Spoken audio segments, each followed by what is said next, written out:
तो नमस्कार बच्चों, एक बार फिर से आप लोगों का स्वागत है। मेरा नाम है कृष्णा परिहार और आप देख रहे हैं फ़ोन अपना। मैंने जैसा कि वादे के अनुसार आपसे पहले कहा हुआ था कि मुझे 10th का पोर्शन निपटाना है, तो इसीलिए मैं लास्ट वीडियो के साथ आपको आज इसमें मेन फोकस करूंगा न्यूमेरिकल्स पर। पिछली वीडियो में मैंने आपको मिरर फॉर्मूला ड्राइव करके बताया है, किस प्रकार से यूज़ करना है ये बता दिया था। आज न्यूमेरिकल्स हम कर पाएंगे, उससे पहले हमें आपको बताना होगा एक बार साइन कन्वेंशन का रिवाइज। देखो, साइन कन्वेंशन मैंने थोड़ा सा आइडिया आपको उस वीडियो में दिया भी था, यहाँ पे भी बताता हूँ कि ये जैसे मान लो आपके पास कोई स्पेरिकल मिरर है जहाँ मैंने कॉनकेव बना लिया है। ये रही आपकी प्रिंसिपल एक्सिस। तो आप प्रिंसिपल एक्सिस और कर्वेचर को ऐसे ट्रीट करेंगे जैसे ये कर्वेचर आप इसे ऐसे समझो कि ये बाई एक्सिस है और कहीं पे भी ऑब्जेक्ट रखा है और वहाँ से जो लाइट रे निकल के जाएंगी, तो लाइट रे आगे को निकल के गई और ये देख कहाँ से रहे हम, पोल पे से। सब कुछ हमें पोल से ही देखना है। पोल को ऐसा समझो जैसे कि ओरिजिन हो और ये वाई एक्सिस ऐसे समझो। ठीक, तो फिर ये एक्स एक्सिस जैसा काम करने लगी। बिल्कुल। तो जैसे पोल्स यहाँ से लाइट रे ये निकल के गई किसी भी ऑब्जेक्ट से, तो पोल से हम देख रहे हैं, तो पोल के हिसाब से लाइट रे आगे उधर जा रही है और पीछे की डायरेक्शन ये है। पोल से इधर की तरफ बैकवर्ड है और इधर की तरफ फॉरवर्ड है। तो इसका मतलब आगे वाली इधर की डायरेक्शन हो जाएगी पॉजिटिव और पीछे वाली डायरेक्शन हो जाएगी नेगेटिव। और उसी प्रकार से ये वाई एक्सिस की तरह से अगर ट्रीट करना है तो डाउनवर्ड डायरेक्शन नेगेटिव और अपवर्ड डायरेक्शन पॉजिटिव। ये बात आपको रूल के रूप में ध्यान रखनी है। क्यों ऐसा मैंने कहा कि इमर्जिंग रे की अपोजिट डायरेक्शन को नेगेटिव और आगे वाली डायरेक्शन को पॉजिटिव कहा जाता है? क्यों? क्योंकि हो सकता है कि आपने ऑब्जेक्ट ऐसे रख लिया हो। अगर आपने ऑब्जेक्ट ऐसे रख रखा है और इधर से रे आगे की तरफ निकली, तो फिर पीछे वाली डायरेक्शन उधर की नेगेटिव हो जाएगी और फिर आगे इधर को हो गया तो इधर की डायरेक्शन पॉजिटिव हो जाएगी। लेकिन ये तो वाई एक्सिस की तरह से ही काम करेगा, तो नीचे वाली डायरेक्शन नेगेटिव ही रही और ऊपर वाली डायरेक्शन पॉजिटिव रही। तो ये महत्वपूर्ण जानकारी आपको ध्यान रखनी है। तो आप समझो कि लाइट रे आगे जा रही हैं, तो शीशे के आगे कुछ है क्या? नहीं है। जो कुछ भी अगर शीशे के पीछे लाइट रे टकराई और यहाँ कहीं पीछे इमेज बनी, तो इसका मतलब लाइट रे वास्तव में टकराई है। वहीं दूसरी सिचुएशन, जैसे मान लो कि ये आपके पास कॉन्वेक्स मिरर है और यहाँ से लाइट रे ऐसे गई, तो टकराई और ऐसे वापस हो गई, तो मुझे ये लगेगा ये पीछे से कहीं से आ रही है, तो लगेगा पीछे से आ रही है। वास्तव में तो पीछे से नहीं जा नहीं सकती। तो ऐसी सिचुएशन में आप ये समझ जाइए कि यहाँ पर बन रही है वर्चुअल इमेज। तो वर्चुअल इमेज कब? जब आगे यानी कि पॉजिटिव डायरेक्शन में इमेज बने, यानी वी की वैल्यू अगर आ जाए आपकी कैसी? पॉजिटिव, तो आपकी हो गई कैसी? Virtual image. और v की वैल्यू आ जाए आपकी नेगेटिव, तो आपकी हो गई बच्चों रियल इमेज। तो ये आपको दो चीजें मैंने बता दी, रियल और वर्चुअल इमेज कैसे बन रही है। दूसरी चीज, अगर ऊपर की तरफ हाइट बनी हुई है, जैसे कि ये मोमबत्ती ऊपर रखी है, पॉजिटिव हाइट है, तो इसे हम कहेंगे इमेज। अगर ऐसी बन जाती है तो इमेज के केस में ये कही जाएगी इरेक्ट इमेज। इरेक्ट इमेज कब आ जाती है? इरेक्ट इमेज आएगी तब जब हाइट कैसी आए? पॉजिटिव आए की इमेज की। ठीक, अगर हाइट आ जाए नेगेटिव, तो नेगेटिव हाइट के केस में वो हो जाती है इन्वर्टेड। जैसे कि यहाँ से लाइट रे टकराई और यहाँ पे एक इमेज बन के तैयार हो गई और इसकी हाइट हो गई नेगेटिव, तो नेगेटिव हाइट के लिए आपकी हो जाएगी बच्चों इन्वर्टेड इमेज। तो इमेज के बारे में आपको दो जानकारी मैंने दे दी। पॉजिटिव आ जाए इमेज डिस्टेंस तो क्या वर्चुअल इमेज हो जाती है, और अगर नेगेटिव आ जाए इमेज डिस्टेंस तो रियल इमेज हो जाती है। वहीं हाइट आ जाए अगर नेगेटिव तो इन्वर्टेड, हाइट आई पॉजिटिव तो इरेक्ट। तीसरी चीज यहाँ पर कि ये जो आपका मिरर है कॉनकेव, तो कॉनकेव मिरर के लिए आगे वाली डायरेक्शन पॉजिटिव और पीछे वाली नेगेटिव। तो आगे वाली जब पॉजिटिव है तो आप समझें कि फोकस किधर रहने वाला है इसका, इधर ही। तो कॉनकेव के केस में फोकस जो है वो नेगेटिव है। उसी तरीके से कॉन्वेक्स अगर आपका ये मिरर है तो इस केस में फोकस किधर बनेगा? जिधर सेंटर बने। तो इस केस में फोकस कैसा हो जाएगा आपका? पॉजिटिव।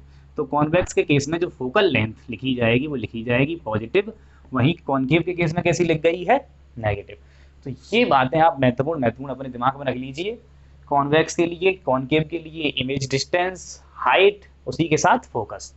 तो ये कैसे रूल इस्तेमाल करने हैं साइन कन्वेंशन, एक बार इसका स्क्रीनशॉट ले लें और अपनी कॉपी में लिख लें। बिल्कुल ऐसे ही अगर आपको ध्यान रहेंगे तो सारे सवाल मैं ऐसे ही करते जाऊंगा। ठीक, एक चीज और आपको बता दूं इसी में, मैग्निफिकेशन पहले आपकी नोट कर लें। पहले मैग्निफिकेशन का सही मतलब समझते हैं। जैसे कि मैं किसी शीशे के आगे खड़ा हो गया और शीशे में मेरी इमेज दिखाई दी और बड़ी, तो अगर शीशे में बड़ी इमेज दिखाई दे रही है यानी कि मेरी जो एक्चुअल हाइट है उससे इमेज इनलार्ज बन गई है। तो ये जो इनलार्ज इमेज है हम ये किसके रिस्पेक्ट में बता पाएंगे, हम बता पाएंगे मेरी ओरिजिनल हाइट के रिस्पेक्ट में। यही वाला टर्म मैग्निफिकेशन कहलाता है कि ओरिजिनल हाइट के रिस्पेक्ट में जो इमेज की हाइट है वो कितनी गुनी बड़ी या छोटी बन गई है। तो इसी को मैग्निफिकेशन कहते हैं। और मैग्निफिकेशन का जो फॉर्मूला लिखा जाता है वो लिखा जाता है HI डिवाइडेड बाई HO। मतलब HI का हाइट ऑफ इमेज और HO का हाइट ऑफ ऑब्जेक्ट, यानी कि हाइट ऑफ ऑब्जेक्ट के रिस्पेक्ट में इमेज की हाइट क्या है। तो आप जैसे कहें कि मैं शीशे में 2 मीटर लंबा दिखाई दे रहा हूं और था 1 मीटर का, तो क्या आप अपने से दोगुने दिखाई दिए ना। तो यहाँ पर हाइट ऑफ ऑब्जेक्ट की जगह पर यानी कि एक्चुअल हाइट रखेंगे आप 1 मीटर और दिखाई दे रहे हैं 2 मीटर के लिए, तो मैग्निफिकेशन आपका डबल हो गया। तो ऐसे आप इसे लिख सकते हैं। ठीक, तो ये पहला टर्म हो गया। मैग्निफिकेशन क्या बताता है, इमेज की हाइट ऑब्जेक्ट की हाइट के रिस्पेक्ट में। ठीक, अब दूसरे तरीके से इसको समझते हैं। मान लो कि आपके पास ये रहा एक कॉनकेव मिरर।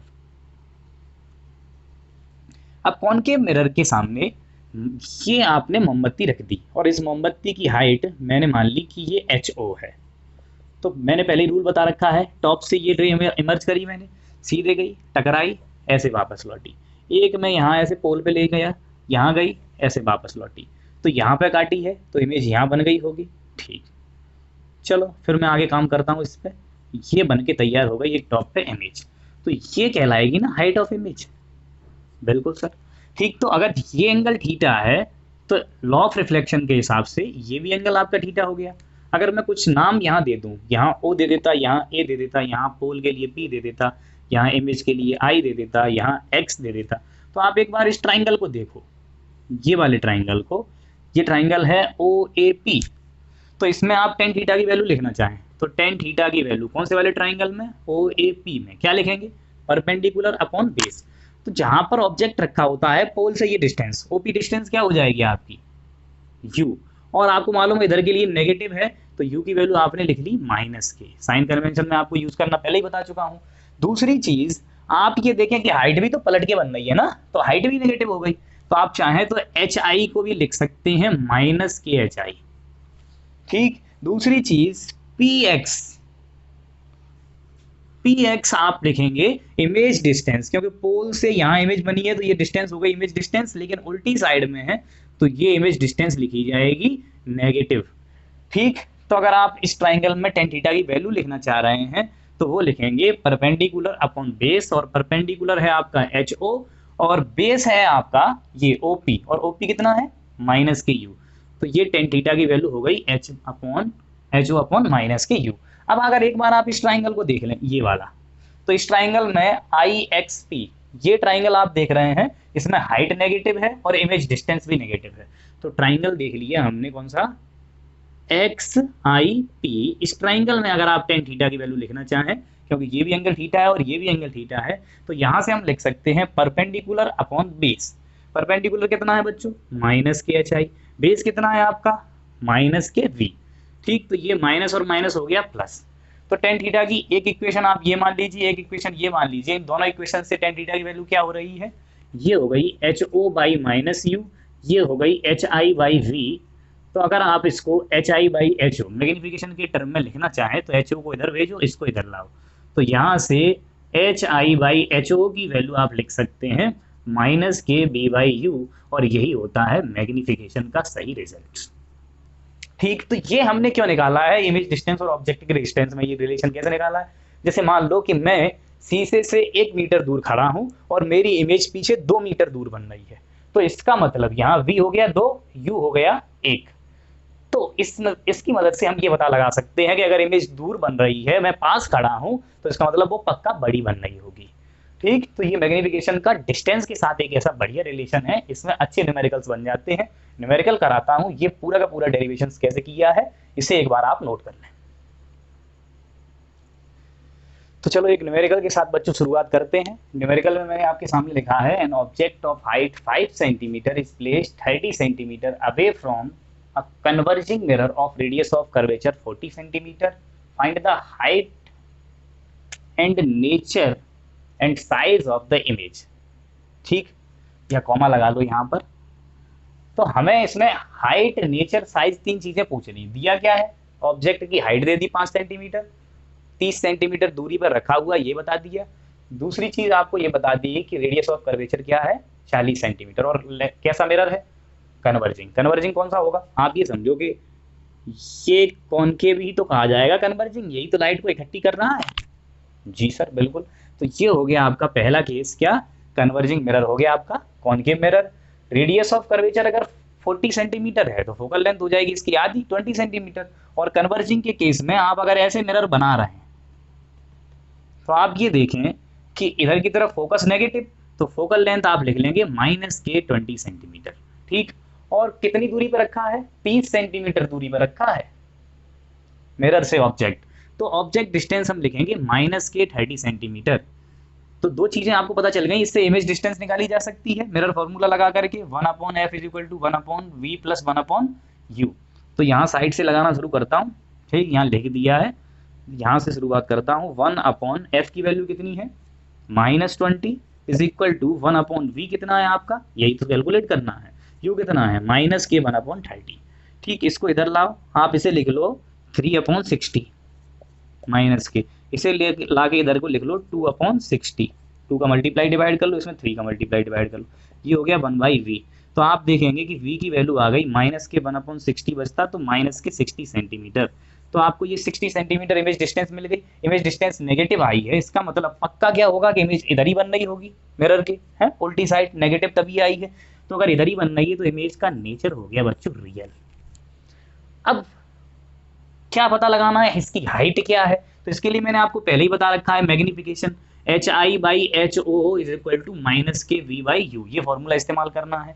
यहाँ पर अगर आपने हाइट ऑफ इमेज निकालनी है तो हाइट ऑफ ऑब्जेक्ट जनरली आप शुरुआत करेंगे पॉजिटिव रख के, तो HO की वैल्यू रखेंगे 5 सेंटीमीटर, तो HI/5, ठीक। H हो गया आपका 5, -k, और V कितना आया है आपको, हर बार साइन के साथ ही लिखना है, V आया है -60, तो फिर आप यहाँ लिखेंगे -k60 / U कितना आया है, U आपको दिया है -k30, तो आप U की वैल्यू लिख लेंगे बच्चों -30। एक यहाँ माइनस और माइनस ये प्लस हो जाएगा, ये 2 बार इससे कट जाएगा, तो HI की वैल्यू आ जाएगी, एक माइनस का और बचा है बच्चों यहाँ -k10 सेंटीमीटर। इससे आपको क्या समझ में आता है, समझ में ये आता है कि हाइट नेगेटिव आई है, इसका मतलब इमेज पलट के बनी है, और हाइट इमेज की जो है ऑब्जेक्ट की हाइट से डबल आई है, ये भी आप देख लें, क्योंकि ऑब्जेक्ट की हाइट थी 5 सेंटीमीटर, इमेज की हाइट आ गई 10 सेंटीमीटर। तो इसका मतलब इमेज कैसी है, इन्वर्टेड है और एनलार्ज्ड है। एनलार्ज्ड क्यों, क्योंकि ऑब्जेक्ट की हाइट से बड़ी आ गई। तो तीन चीजें हो गई, रियल, इन्वर्टेड एंड एनलार्ज्ड। और कितनी दूरी पर बनी है, 60 सेंटीमीटर की दूरी पर बनी है। कितनी हाइट है, 10 सेंटीमीटर। ये सब हम इसमें कैलकुलेट कर पाए।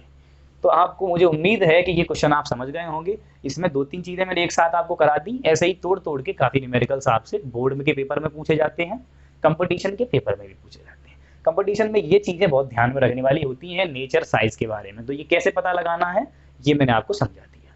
चलो आगे बात करते हैं। तो बच्चों इस क्वेश्चन में मैंने कुछ भी नहीं किया है, एक चीज बदल दी है खाली, कन्वर्जिंग जो मिरर था उसे अब डाइवर्जिंग मिरर कर दिया है। डाइवर्जिंग मिरर कौन सा होता है, जो लाइट को डाइवर्ज करे, यानी कि लाइट रे अगर इस पे ऐसे गिरे तो ये फैल जाएं, तो ऐसा करता है आपका कॉन्वेक्स मिरर। तो अब ये क्वेश्चन कॉन्वेक्स मिरर के लिए हो गया। जरा इसको भी समझ लो, ये आपका कॉन्वेक्स मिरर है। तो आप ये समझें कि इसका सेंटर किधर बनेगा, कंप्लीट होके उधर बनेगा, फोकस भी किधर बनेगा, फिर उधर ही बनेगा। तो ऑब्जेक्ट तो इधर ही की साइड रखना है, शीशे के सामने, और कितनी सेंटीमीटर दूरी पर रखना है, 30 सेंटीमीटर। मान लो ये 30 सेंटीमीटर दूरी थी, और 30 सेंटीमीटर दूर आपने, पोल से ही देखने होते हैं ये सब डिस्टेंस, 30 सेंटीमीटर दूर आपने एक ऑब्जेक्ट रख दिया। मैं मोमबत्ती रखता हूँ, आप चाहे कुछ भी रख सकते हैं। आप यहाँ सेब रख लें, आपका मन आए तो अपनी गर्लफ्रेंड का यहाँ फोटो लगा के रख लें, चाहे कुछ भी रख लें, ठीक। तो मैं यहाँ पर मोमबत्ती रखता हूँ। अब देखो 30 सेंटीमीटर दूरी पर मैंने एक ऑब्जेक्ट रख लिया है, और हाइट इसकी वही 5 सेंटीमीटर दे रखी है। हाँ, तो चलो शुरुआत करते हैं कि लाइट रे आगे को जाती तो आगे वाली डायरेक्शन क्या हो जाती, पॉजिटिव, और पीछे वाली डायरेक्शन नेगेटिव। तो इसका मतलब ऑब्जेक्ट डिस्टेंस आपका कैसा है, नेगेटिव है। तो -k30 सेंटीमीटर हो गया आपका u। इसी प्रकार से इमेज डिस्टेंस आपको वो तो निकालना ही है, क्या क्या पूछा है, नेचर, साइज एंड पोजीशन, ठीक, तो इमेज डिस्टेंस आपकी निकालनी है, आपको नेचर पता लगाना है, तो नेचर पता लगाने के लिए पहले इमेज डिस्टेंस तो पता चल जाए, और फोकस तो आपको पता चल गया कि उधर ही है, तो फोकल लेंथ पॉजिटिव आ जाएगी, क्योंकि रेडियस ऑफ कर्वेचर कितना दे रखा है इसका 40 सेंटीमीटर, तो इसकी आधी फोकल लेंथ हो गई 20 सेंटीमीटर, और ये प्लस की रखी जाएगी। आप फॉर्मूला लगा लीजिए 1/f is equal to 1/v plus 1/u। ठीक, तो f लिख लीजिए आप 1/20 इज इक्वल टू 1/v और माइनस के 1/30। अगर इसको फर्दर सॉल्व करेंगे तो इसे लिख सकते हैं आप 3/60, ये लिख सकते हैं 1/v माइनस के 2/60। इसको इधर ले आइए, तो ये 3/60 और प्लस 2/60 क्या 5/60, तो 1/v की वैल्यू आ गई बच्चों 5/60। इसको काट दीजिए 1/12 टाइम्स, यानी v की वैल्यू आ गई 12 सेंटीमीटर, और प्लस के आई है, प्लस के आई है, इसका मतलब इमेज कैसी है, वर्चुअल है, क्योंकि इधर की साइड बन रही है और इधर की साइड वास्तविक रे कभी टकरा नहीं सकती, तो वर्चुअल इमेज हो गई आपकी। ठीक है, अब आप इसकी हाइट पता लगा लें, तो इसके लिए आप क्या करें, magnification HI/HO is equal to minus के V/U। HI आपको पता नहीं है, लेकिन HO आपको पता है 5 सेंटीमीटर, माइनस के V कितना दे रखा है, ये V आ गया 12, और U की वैल्यू आपको क्वेश्चन में ही दे रखी है 30 सेंटीमीटर, और माइनस के चिन्ह यहाँ लगा दिया, तो ये माइनस और माइनस हो गए आपके प्लस। आप इसको और सॉल्व कर सकते हैं, 5 से इसे 6 टाइम्स काट दो, 6 को यहाँ से दो, तो HI आपका आ गया बच्चों 2 सेंटीमीटर। ठीक, तो क्या पता चला कि ऑब्जेक्ट की हाइट जो थी 5 सेंटीमीटर, इमेज उससे छोटी बन रही है। ठीक है, दूसरी चीज हाइट पॉजिटिव आई है, तो पॉजिटिव के लिए इरेक्ट लिखना होता है, और साइज अगर छोटा बन रहा है, इमेज की हाइट ऑब्जेक्ट की हाइट से छोटी आ जाए, तो उसे लिखते हैं डिमिनिश्ड।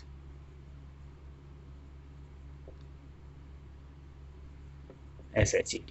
ठीक, तो 2-3 चीजें मैं आपको बता दूं कि यहाँ पे हाइट ये इसके रिस्पेक्ट में छोटी आई, इसीलिए डिमिनिश्ड लिखा। कभी कभी हो जाता है कि हाइट अत्यंत छोटी आ जाए, जैसे कि ऑब्जेक्ट की हाइट हो 10 सेंटीमीटर, इमेज की आ जाए 0.01 सेंटीमीटर, तो ये हो गया हाईली डिमिनिश्ड। ऐसे कभी हाइट ऑफ ऑब्जेक्ट के रिस्पेक्ट में इमेज की हाइट बहुत बड़ी आ जाए, तो उसको लिख सकते हैं हम हाईली एनलार्ज्ड। कभी कभी होता है, लेकिन जनरली जब छोटी आ जाए तो डिमिनिश्ड लिख देते हैं, और जब बड़ी आ जाती है तो हम एनलार्ज लिख देते हैं। ठीक, तो मुझे उम्मीद है कि आप दोनों प्रकार के न्यूमेरिकल्स यहाँ पर ट्रीट कर पाए होंगे। रिफ्लेक्शन में इन्हीं में घुमा फिरा करके कभी कभी आपको इमेज डिस्टेंस ही पूछ लेगा, कभी कभी आपको ये नेचर पूछ लेगा, साइज पूछ लेगा, एक आध चीज पूछ लेगा। मैंने आपको 2 अलग अलग क्वेश्चंस में सारी की सारी चीजें एक साथ कवर करा दी। आप दोनों क्वेश्चंस को बड़े बढ़िया से प्रैक्टिस करें। मेरी तरफ से न्यूमेरिकल पोर्शन और पढ़ाने वाला पोर्शन रिफ्लेक्शन वाले चैप्टर में समाप्त है। अब 10th के लिए मैं रिफ्लेक्शन चैप्टर शुरू करूंगा। आप बस अपना सही रिस्पॉन्स मुझे देते रहें, और कमेंट में ये बताते रहें कि आपको सारी बातें समझ में सही से आ पा रही हैं या नहीं, और मुझे क्या सुधार करना चाहिए, जिससे कि मैं आगे ये सिलसिला चलाता रहूं। धन्यवाद।